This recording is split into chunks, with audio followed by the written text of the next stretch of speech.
was pretty cool, I think. That was pretty cool. So good evening, everyone. You know me, I'm Hora Murata. I'm here. I totally blanked. I meant to ask you before, because I mentally always get confused. Is it Anne or Anna? It is Anne. Okay, because I always get, I don't know what it is about the E that throws me off. Oh, you'd be amazed how many times being as short as it is. So don't worry about it. Okay, well, that's great. I mean, That's his first name. people constantly mispronounce my name, so we're good then. Speaking of, you can just call me Amarada if you find it easier. I know some people have problems with the word horror for some reason. Right. But yeah.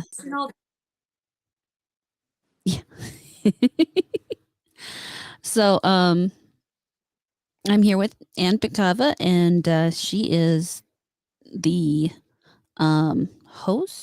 co-host of politically incorrect knitters. So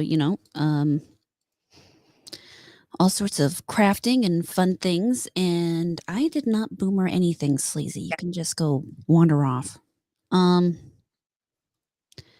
So yeah, tell me about politically incorrect knitters. One of those things where I'm sort of, whenever I bring up any knitting wars, people look at me like I'm insane. Because it's like any gamer comic gates, any World of Warcraft having woke issues, when you start to talk with people about it, they're like, this didn't happen. No. And that's what it is in knitting. Of major political world. The biggest one, well, not the biggest one, there were a couple large ones, but one was the largest crafting website. It's called Most People Go for like knitting and crochet patterns. Mm-hmm. That there's, and if you want to set up like a local craft show or anything like that, you're probably going to go, or if you want to do like if you have sheep, and Ravelry would be a place where you could find a forum to sell them, sort of a thing.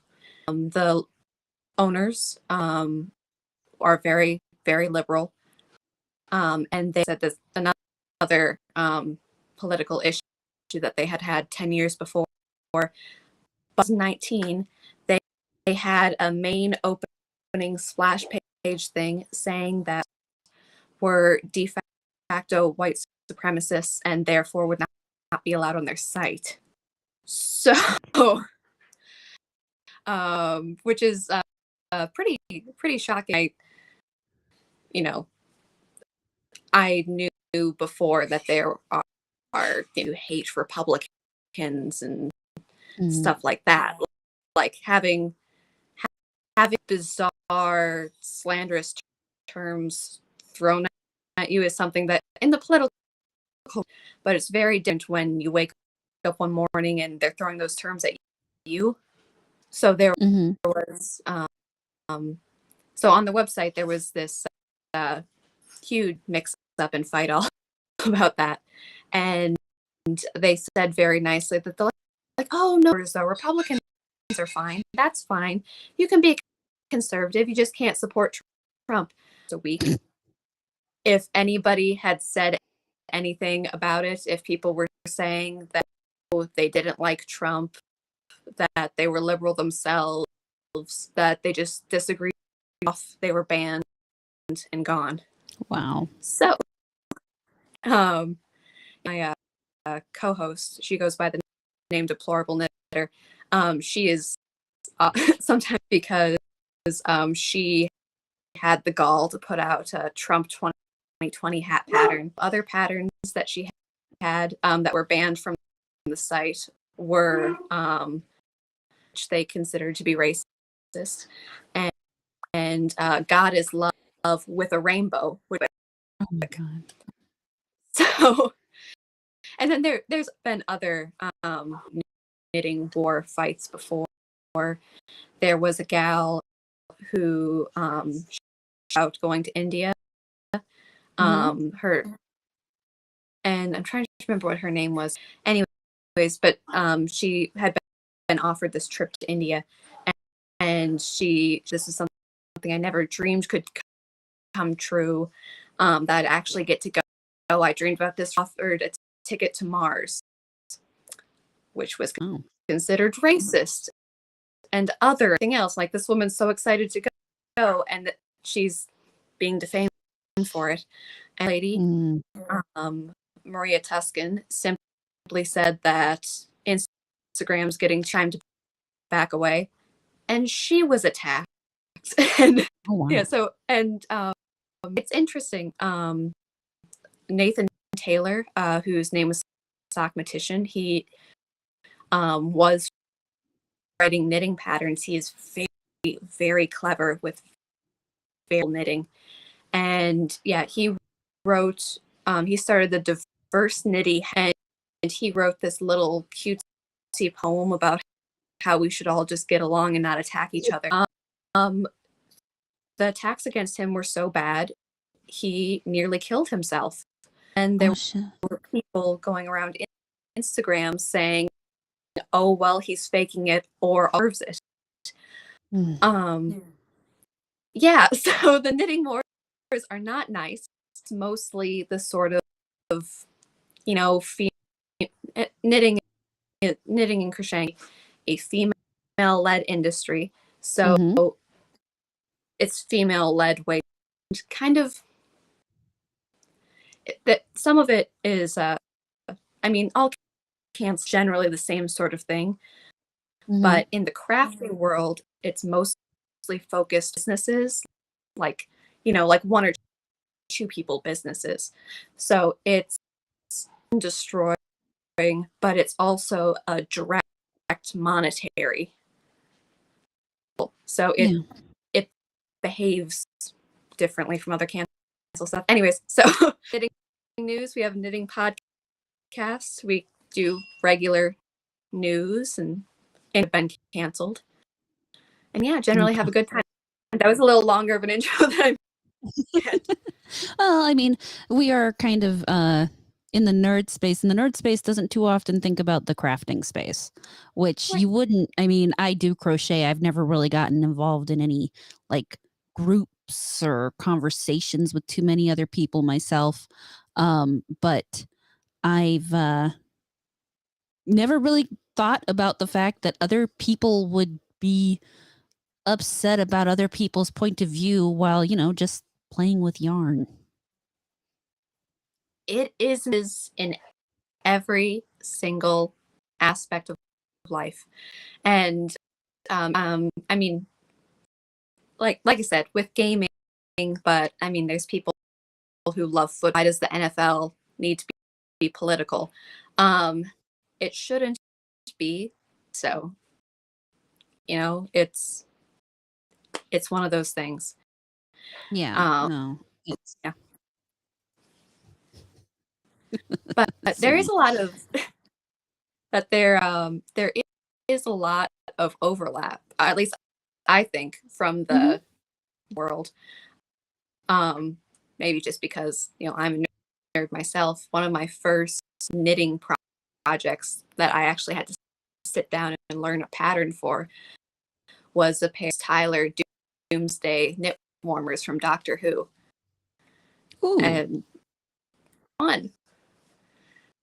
But yeah, that was, I mean, so, and I brought when I before I did more political knitting, Sabini and a Union Jack and a couple other things. mhm. I'm more country now. Is just plain Trump. Well, I don't think anybody wants to knit or crochet just Trump stuff. I mean, that would get boring, wouldn't it? That's true. I mean, she's like, she does the build the wall. She did like a pro second. I think her first proper pattern was #walkaway. So, I mean, she kind of got into pattern designing because someone said, "Hey, I'd love a beanie." Well, I can do that. Mhm. Um, so yeah, she does that, and I'm like, a really good Israeli flag. That's what we need around here. So we kind of, I did a Hong Kong scarf, pro Hong Oh, Kong. very It cool. was fun. But yeah, so we kind of take slightly separate views, but it's good. Nothing wrong with that.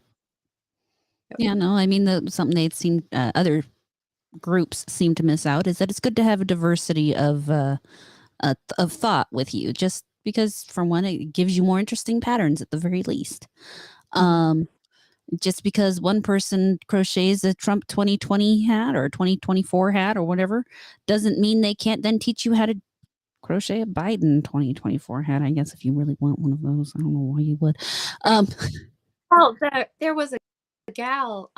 She's actually a fairly prominent knitting designer. Like she's written patterns for Vogue magazine, and of the Ravelry canceling everything. That they put out a couple patterns. She did one for Trump and one for Hillary, and it was only the Trump one that was banned. go figure. Yeah. Someone suggested, I don't know if it's possible for you to move away from your mic a little to see if maybe that, because you have a weird thing where you'll pop in and out. Oh, And they're saying maybe you're too loud for the mic. like it. I said before we got on, I'm on my phone, so I'm not sure how to adjust. Yeah, it's kind of weird. And that's what I told them that you're on your phone. So it's just going to be a little weird. And we're just going to have to deal with it and it'll be fine. But it was a suggestion, sometimes it's worth trying. I'm on sessions. So yeah, I mean, I know Carrie Smith, she's, I don't know if she's a knitter. I know she does something, Mhm. but, Well, go ahead. oh no, I was gonna say, her kind of knitting connection that I know that she'd spoken about the knitting wars before on like Mhm. Friday Night Tights and other things. Had a channel with her then co-host Carter, and they knitting war stories. And they first had Maria Tuscan on, and a couple other people. Um, Marie Buskey from New Zealand. They had their own knitting wars, which because okay, again, this is wild. The New Zealand government within the documentary of watch out for those white nationalists and how they was nice blonde or ginger women with jam recipes who like blonde children with braids and flowers in their hair and who are well kept. Like What? yeah, it is clearly there is a port the head I'm trying to remember what the gal's name is, but she's like there's a clip my friend Neil from Blocked magazine, it was on his he and Instagram are having a bit of a fight right now, but yes, that this is a New Zealand saying watch out for those knitting women that leads you on the primrose horrible things. No, no, But you might have you might have some scarves and gloves and oh right, Jesus Christ. no, seriously. But also the thing is, like all things kind of run together because Marie, the couple of ladies for Voices for Freedom in New Zealand, which is medical freedom Mhm. anti-mandatory vaccine organization, and ladies in charge of that, one is a lawyer, but one does knit patterns, and the other one does call friends before. So, like the knitting, it's the conservatives sort of took ground in the knitting wars in New Zealand. Because of that, they're actually being defamed by their yeah. This Oh, It sounds absolutely crazy, but these things do happen. Yeah, you wouldn't. It is like you said, just absolutely crazy. Who really? I mean, who thinks about that? You, I mean, you get on Twitter and you see people yelling at each other, but you don't think about them. Then going to their knitting circle and yelling at each other. Oh, and to, I mean, I guess any friend group is a certain. I was talking with Marie the other day. She's been on our show.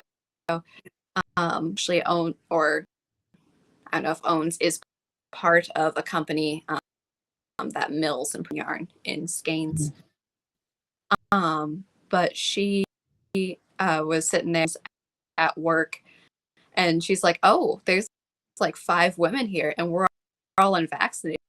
This is like, a secret, coup, like a we are now sitting here with our wool and our wild ideas." Really? Anyways, yeah, it's crazy. Yeah. Okay. So, other than knitting, what else are you into? I don't know. I'm into a variety of things. I used to be in Marvel until that crashed and burned. What a bummer. Yeah, that took a deep nosedive. Yeah, it's sad though. Though, more recently, I'd not series. So, like within the past year, I've just like it's like Marvel broke all of their toys Hmm. after Endgame and the rest of it. And yeah, that wokeism in it, but they like took it and smashed the whole thing hard, pointing because I, like I said, I was one of those people who would sit there and wait for the next movie and it's going to be about. And I sincerely enjoyed this. I'd sit around and chat with my friends about it. And now it's just painful. And then after, all of the pain, not interested in it, it was like, one toy was still in its box and it's, the Defenders series, which the rest Hmm. I'm not in. And it's like, yay, it's bright. It's like, guess who's coming to She-Hulk? Dang it. Oh, Why? God. Like, no, I just refuse. Yeah, that She-Hulk series, I couldn't watch it because every time, even just the clips, pissed me off so bad. I Yeah, Did you watch it at all, or? it's rough. I couldn't. I don't want to. And my brother is just, you can't walk around knocking She-Hulk unless you've seen it. I'm like, I don't want my eyes to bleed. Like, Yeah, yeah, no. just the little bit I watched Soldier was enough to. Mhm. Yeah, yeah, Barnes I feel used to the be my same way. yeah. What was the last Marvel movie you've seen? Honestly, the last thing I really watched was Infinity War, and then I kind of after that I didn't have any interest in Captain Marvel. I didn't have any interest in seeing, I mean, Endgame just didn't seem very, you know, interesting at that stage for me. Didn't s- I don't know. It's hard to explain why after that it just kind of didn't seem like it was going to be worth investing my time into. And it could be because the movies were just getting too freaking long. I Yeah, mean, I don't mind a long movie, but it has to be a good movie. Like, yeah, it has to be Lord of the Rings good. It can't just be whatever crap you threw together. yeah. So I couldn't.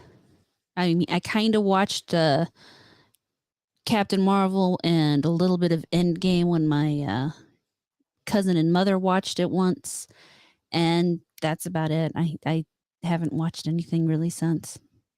Man, yeah. I I went to see Cat was particularly interested in Captain Marvel, but because they were kind of, hyped that she was going to be like the key to whatever was going on in Endgame. Like, ooh, it's terrible. Right. Like, okay, maybe Endgame will be good. Well, then I You mean know, the I caught hope. Sorry, go ahead. yeah, hope. Yeah. Hope it can be dangerous sometimes, but yeah, I caught that very end sequence with the girls, and I was watching that, and I'm like, this is just embarrassing. Mm-hmm. Yeah, and two, I mean, it's kind of how they ruin movies with sequels too. But even if the beginning is awesome, you can still scuttle happy ending.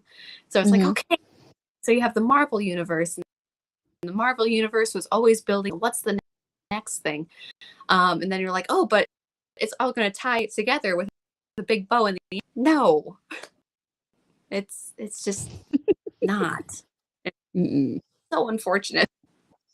Yeah, yeah, and then oh no, I take it back. I did watch. No, I guess when did that come out? I watched the second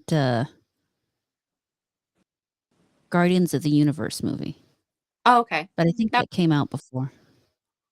yeah. I don't remember. Yeah, I think that one did. Yeah. Spider But Man those, I was good mean, if you like Spider Man. nah, I haven't watched that. Um, but I mean, the music in the Guardians of the Galaxy movies is at least good.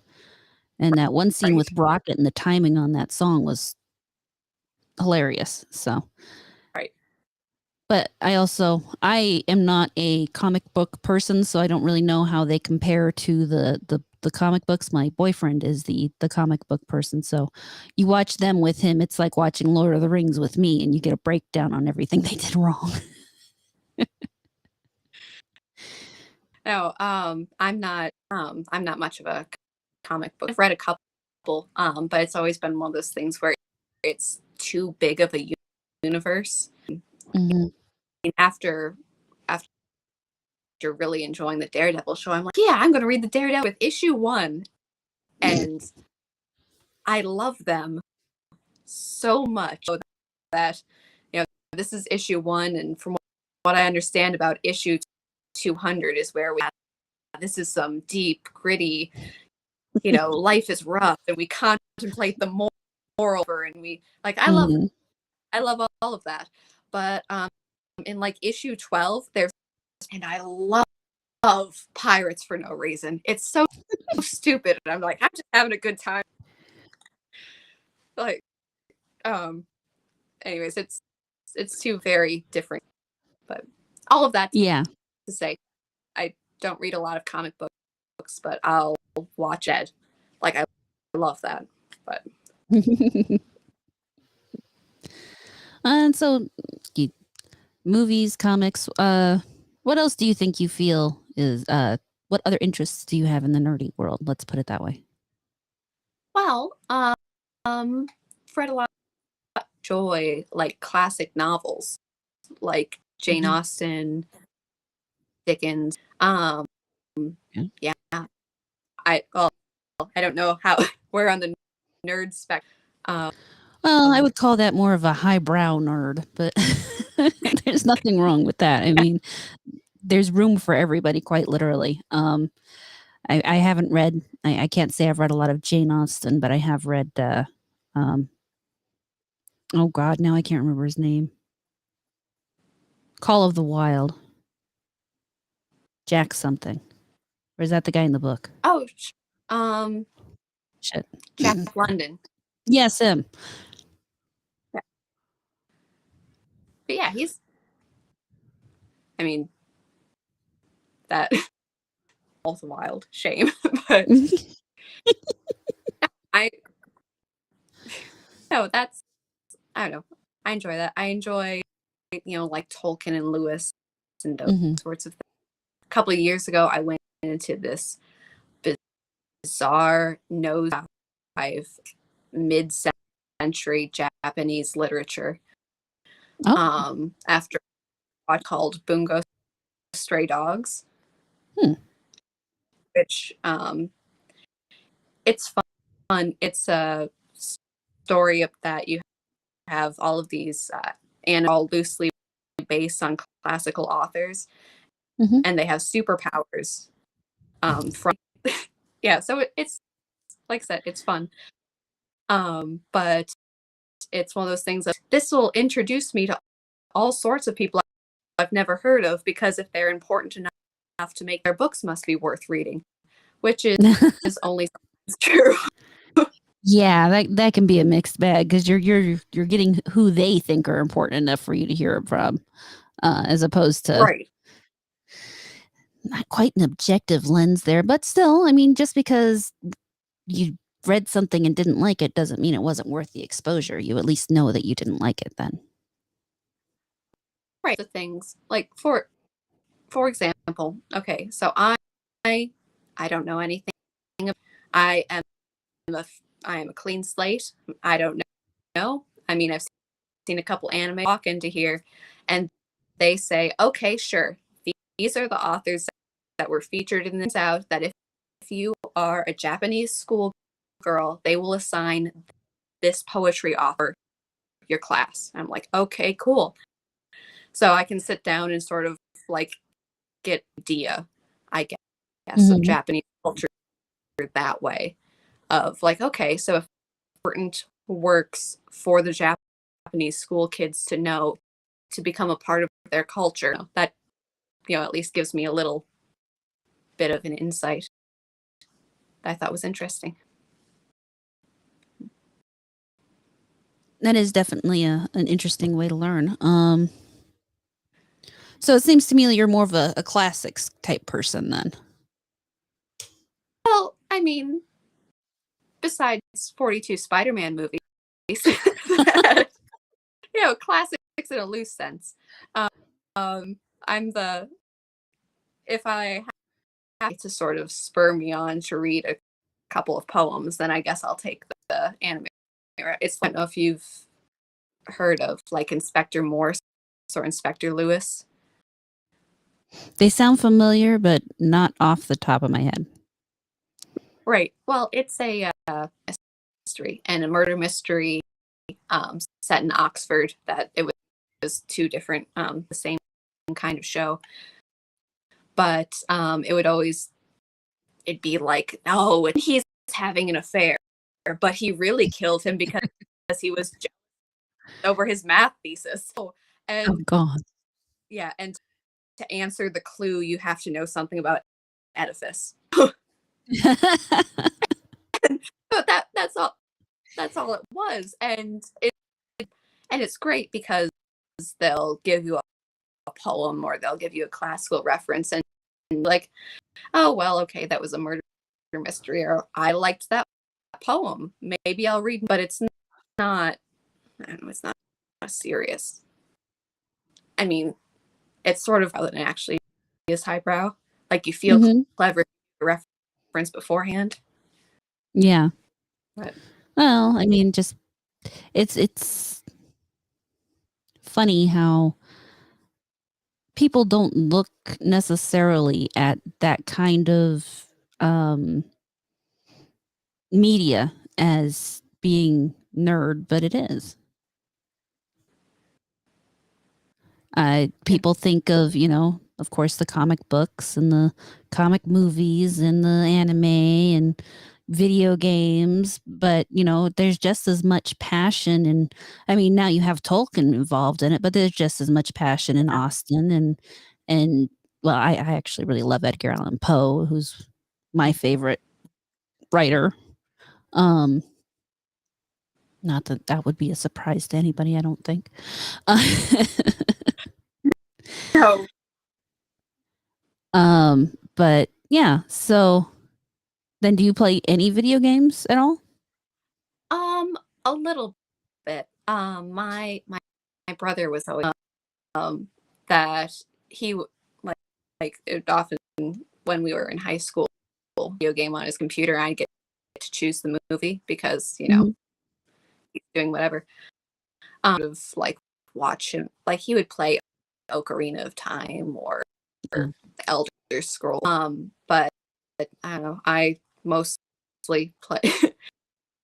My brother joked that are like a day job. So I'll, like my favorite video still Patrician 3, which is mostly commodities, and you have ships and you go around and make sales and do good ship things. But, like Stardew Valley of Sims, love Roller Coaster Tycoon, Papers, Mhm. Please, love that game. But, like sure, if someone's Battlefront or whatever, somewhat Mhm. simple shooting video, but I am Okay. not I'm not the best at it, I'll say. Neither am I. No, I'm more of an RPG person myself. I'd probably be more along your brothers because I love Ocarina of Time and I love the Elder Scrolls, but I also love The Sims. The Sims is easily one of my favorite. I've probably sunk a couple uh $1,000 into The Sims buying all the stupid packs and shit. Man, I ages ago as a teenager, I played Sims 1, and like in the past year or play Sims again. Like, okay, I'll get Sims 4 and it's like buy all the packs again. Mhm. Okay, maybe I'll choose 2. And but yeah, Yeah, they're like, "Oh, I but go wait, through right." once. Sorry, go ahead. What was that? No, I was just gonna say I go through once a Yep. year. They'll have the packs on sale, and I'll get like 10 of them for the price of 5 normally or something. Yeah. Yeah. But yeah, I'm at the point packs. No, wait for the sale like a good girl. Okay. Yeah, Okay. yeah, exactly. Which should actually be coming up soon. Nice. It always seems to be I will around look this forward. time of year when they do it. Awesome. Well, probably with, Black Friday or Cyber Monday. Yeah, along those lines. Good night, Iris. Thank you for stopping by. Yeah. Um, so back to knitting then. So do you just knit or Yeah. do you crochet as well or Um, I mostly knit. I can crochet the very basic stitches. Um, it's not, I mean, enough for, I just, I, I knit enough just for things. That crocheting is a very different kind of fabric. I kind of prefer knit, more proficient in yeah. it, I guess. I crochet mostly, but I have knitted a little bit. So yeah, you're right. It is a totally different uh you get a different fabric type and you get a different I mean it's definitely a different skill set. Mhm.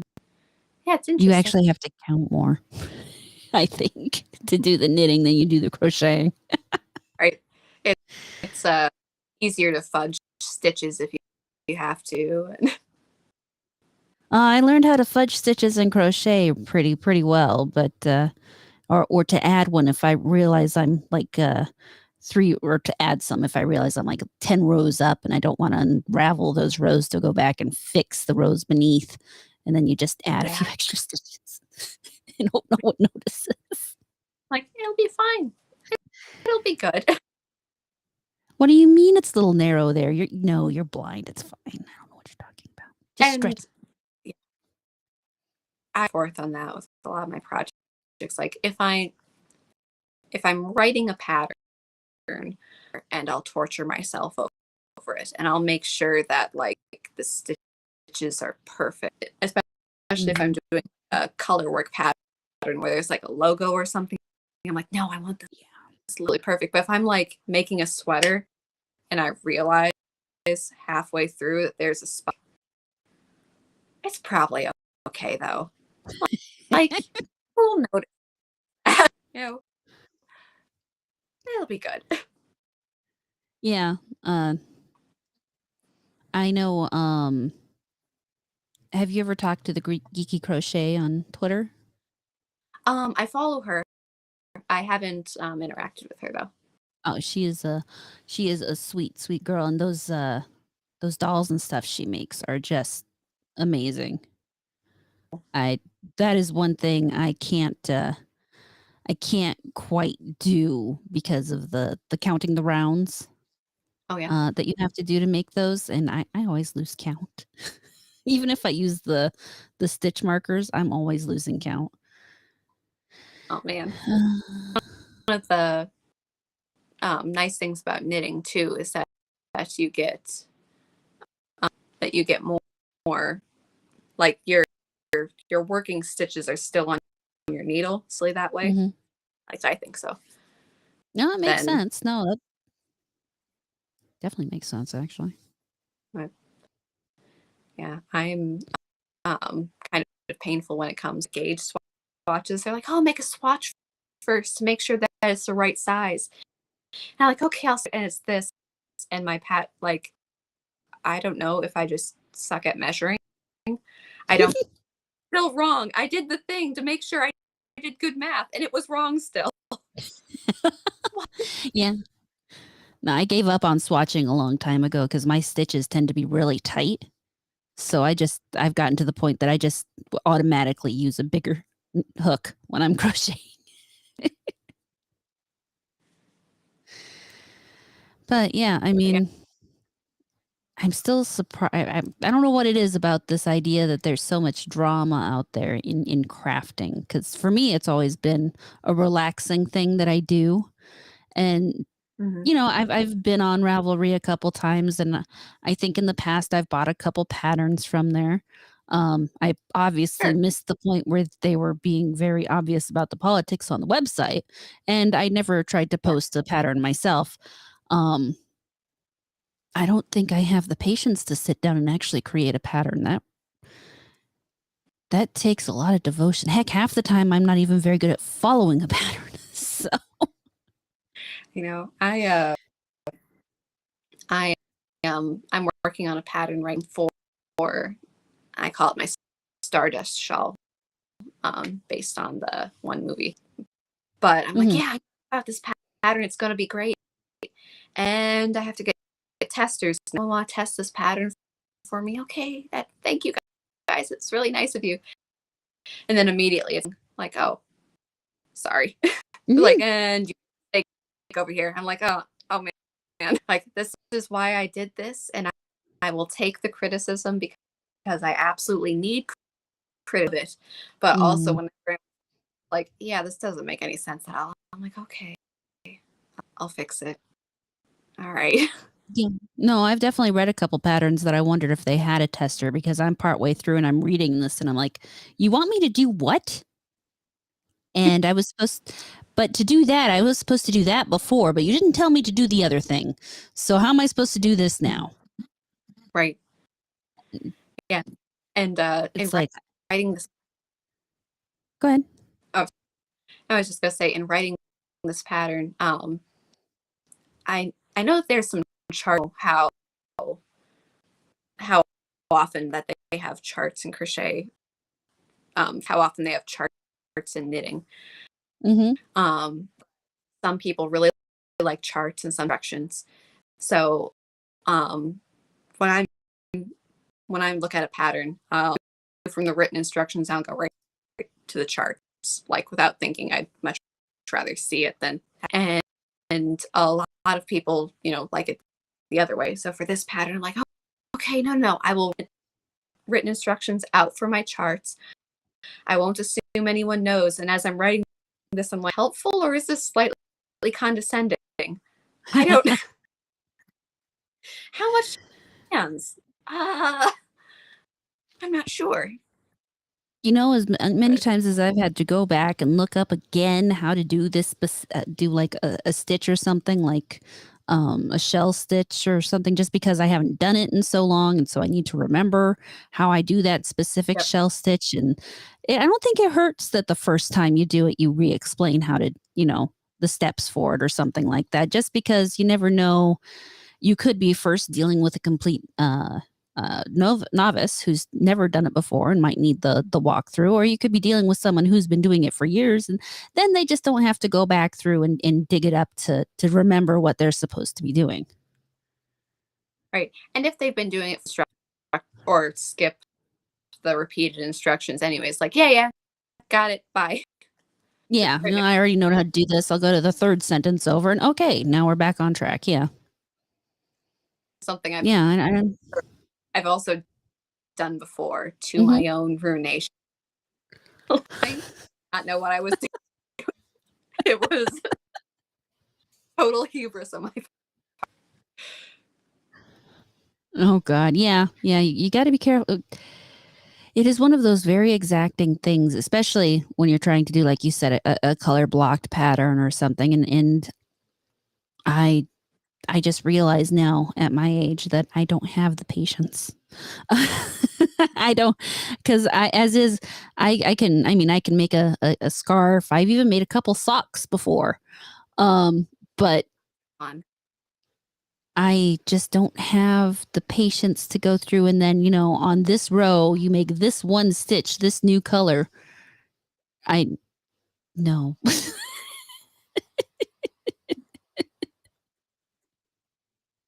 Yeah.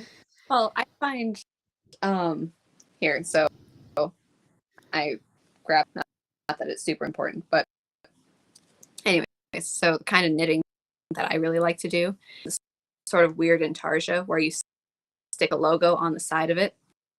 Most Oh. knitters, they hate it with a passion and they will not touch it, which is this is something that I've done a lot of, and Mhm. sit down and exactly what I do to people. So a lot of times they're like, "Yeah, no, that's too fiddly. I'm not." They're like, "No, stop it, Anne." I don't. They're like, "Yeah, I really don't." I'm Yeah, like, no, "It's easy." just looking at that hat, I can, and having even the vaguest clue what I'm doing I can already tell, no, no, I no, because I would be halfway Well, through and 3 lines would be over to the side and no.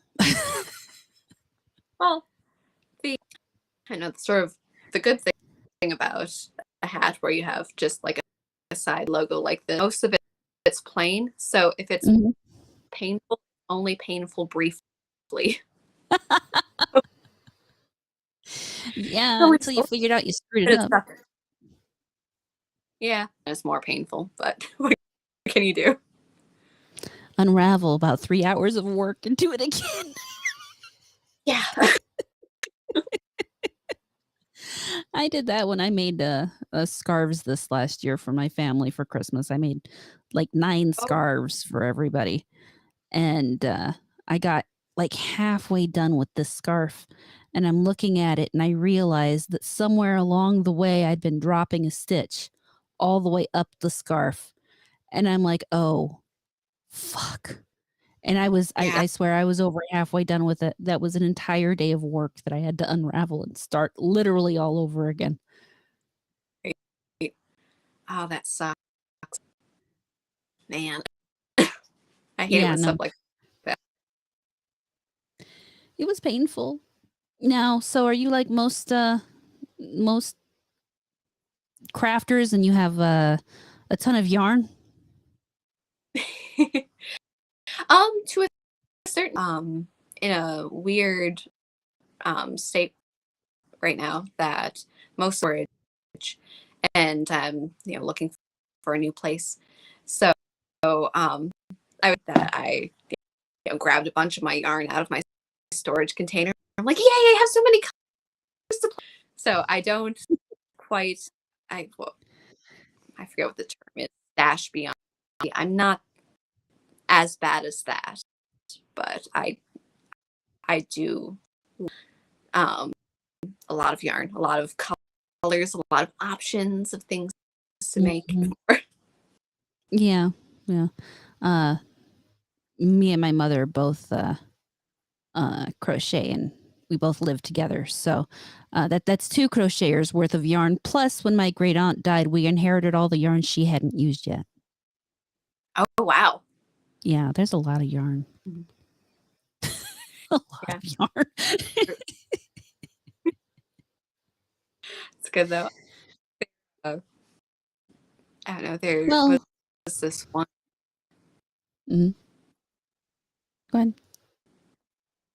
No, I was just going to say that there's this.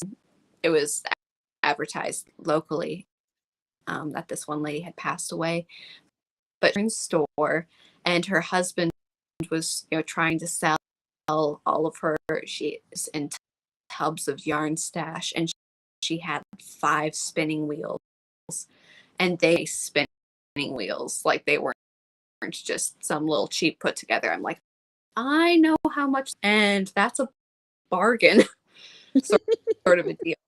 And it's like once in a lifetime opportunity, and I simply don't have the cash for it. I'm so. But I know yarn can get spendy. Yeah, no, for sure, especially when you get into those silk yarns and stuff. Mm-hmm. And I hate working with wool. It always rubs my fingers. I get a little Oh, raw. really? Yeah, Oh, it's just rough on my fingers. Well, that or cheap acrylic. That one tends mm-hmm. to make my fingers raw. But I don't know if you really get the same kind of rubbing on your fingers with knitting that you do with crochet, because with crochet you wrap it around one of your fingers while you're working, and then with knitting I imagine it's more on the hooks as opposed to on your fingers themselves. Right. I mean, with your fingers. Um, but yeah, it probably behaves a bit different.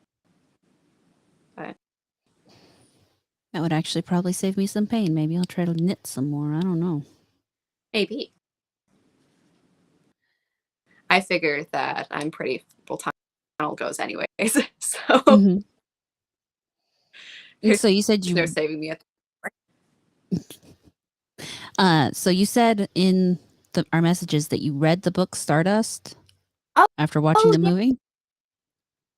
Yeah. So I have this, big lovely shawl. I'm like, yeah, this is gonna be great.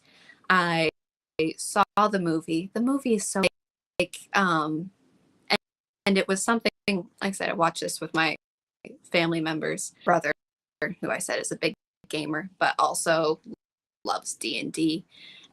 Hmm. And this is such a beautiful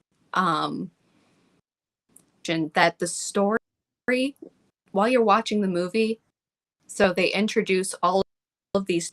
Okay, you have Victorian England, and then you have this fantasy world over the wall, and how it's this beautiful combination of they introduce these fantasy elements, but anything. So it seems very, very natural when they're like, okay, so this happens, so this is going on. There's witches in this world. This is how magic works. Like, it's Hmm. very fun, but it's a very natural way of storytelling, and includes and draws together. Um, that all of the elements are present. It's a beautiful ending. It's funny throughout. It has Hmm.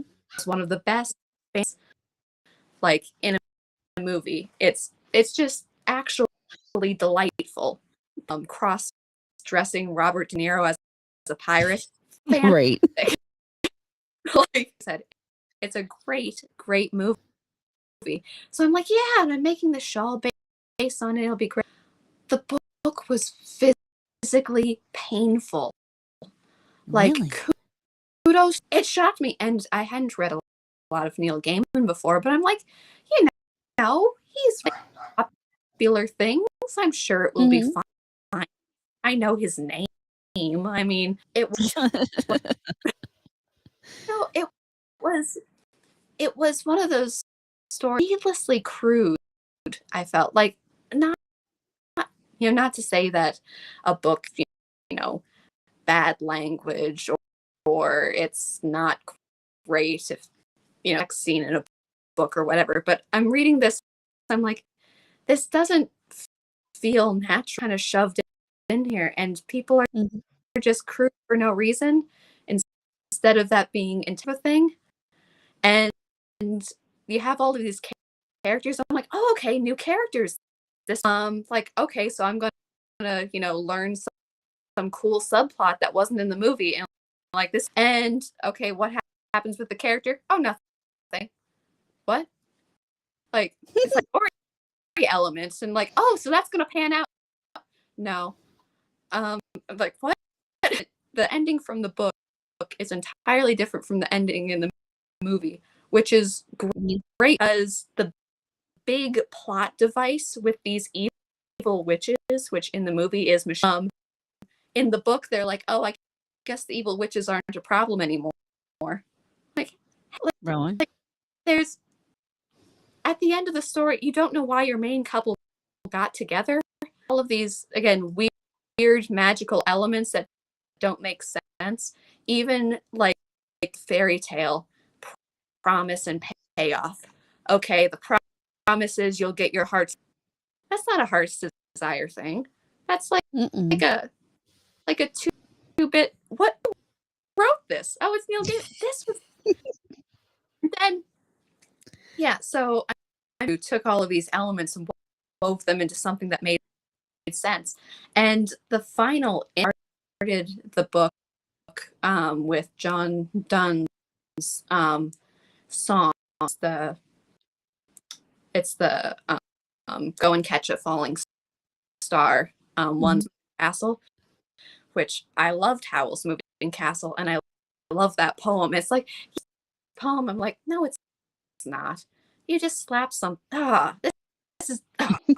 It was so bad, and I'm like, I I don't I don't know how to reconcile this in my. It's the book. The book is Mhm. always, but this is, a dumpster fire. This. Wow. I don't know. Is that? So I don't know if it's something. that's crazy. I mean, yeah, every other book I've only before um I've often said the book is always better than the movie, except for the book Shane, which the movie was far better and the movie still sucked. Oh, It was boring. I hated that book, but that was a high school thing. right, right. Have you ever? Because the only Neil Gaiman I've read is actually the book he wrote with Terry Pratchett, which was Good Omens. Okay, sure. Have you ever? Have you ever read that? I haven't read that basic premise. So I've heard of it, but Yeah, it's a really good book. Hilarious as hell. And the TV series they did from it, while not perfect, because they never are, is still a reasonably good accounting of the book, minus the way they kind of played it so that they could try to make a second season out of it. I mean, they literally okay, covered the entire book in the first season, but you could tell they left it a little open ended, which, I mean, the book is technically a little open-ended when you consider it, but it just doesn't seem like that's something that really needs a second season. right. But they've kind of completed. And yeah, and I love David Tennant, so Mhm. that research, I'm like, ooh, David Tennant. And he actually did a really good job as the demon in that. So, and the guy he played, I don't know the other actor's name, but he did a good job as the angel too. The angel's all fussy and stuff. So, Right. I always that um, actor as Tony Blair, who was in the Queen with Helen Mirren. oh, I didn't watch that. So, It's that actor by likening him to Tony Blair, but I wonder how many consider that an insult, honestly. um, looks like Gollum now. He's kind of. Yeah, well, I mean, a lot of people look like Gollum now, but Hollywood does not age you well at all. I mean, have you seen Madonna lately? Oh my gosh. Ugh, poor. I mean, most of it self-inflicted, but still, poor woman. Yeah, I mean, at some point you have to realize that what you're doing to yourself is probably not good for you. Yeah. Yep. But the last time, actually this morning, I have 2 puppies in the house who like to start crying at about stupid o'clock in the morning. Oh, And I try to get up so that they're not waking everybody else up, but then I turn on the TV and try to stay awake while they run around so that I don't. Yes, she does look like Marilyn Manson. Uh, I try to stay awake so that they're not chewing on cords or doing other puppy stuff.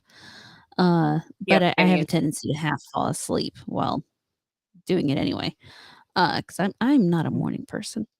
But this morning I started playing a video about actually it's a YouTube creator named Omegon, and he does a weekly series of uh, stupid people. Sure. And this week, Madonna made it, and he was talking about how she basically looked like an alien. Hey, Starson, it's good to see you, sweetie. Hello.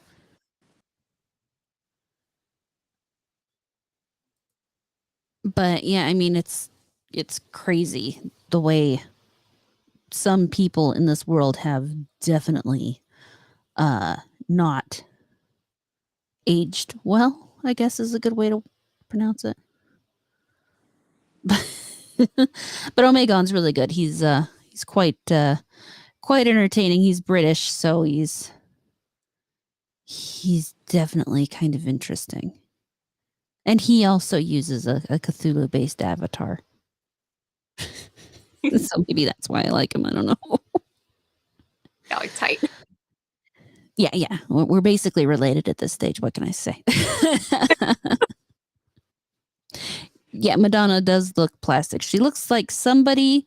She looks like what I would say a blind person would imagine Barbie if you described Barbie poorly. Yeah. It's one of those things too. It's like, okay, look, of course we do. Mhm. Um, some of us age better than others, but some when it comes to plastic surgery or whatever, it's not good. Surgery is so much worse than a couple extra wrinkles. Mhm. Well, and as much money as she has, you'd think she'd be able to afford better quality surgery. It looks like she's been going to Mexico. Do better. Oh God, that's too funny. She looks like something that would be guarding a bridge if you had, and you have to answer her riddle 3. Aegon's comparison was his whole thing was she looked like an alien, which her eyes have gotten so stretched off to the sides of her head. I could Right. see it. But we are reaching the second hour. Yeah, complete with the unearthly shine. You're not wrong.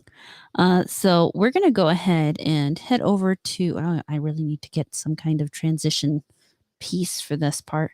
Head over to Rumble. So I'm gonna drop that Rumble link in the thing, and I may ask our new friend here some more interesting political questions. Woohoo. But we'll see when we get there. So you guys come over there, and actually I should probably do this in here because it works better. And and continue the conversation. It's been fun so far, so let's continue the fun. And now, All right. See you. uh,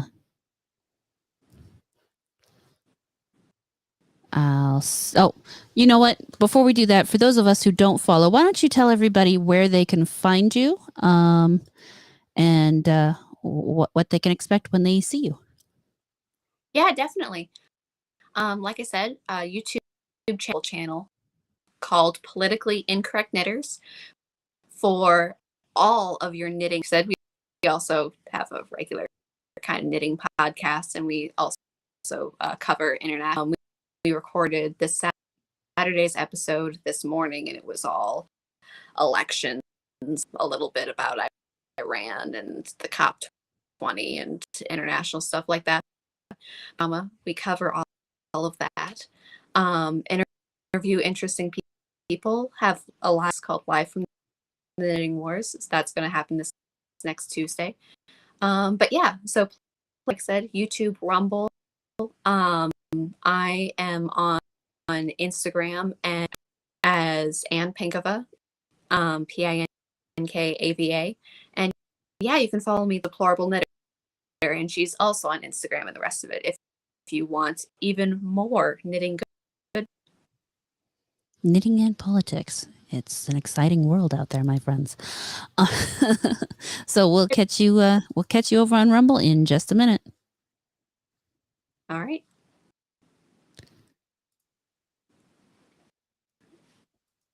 Okay, let's make sure Twitter ended correctly.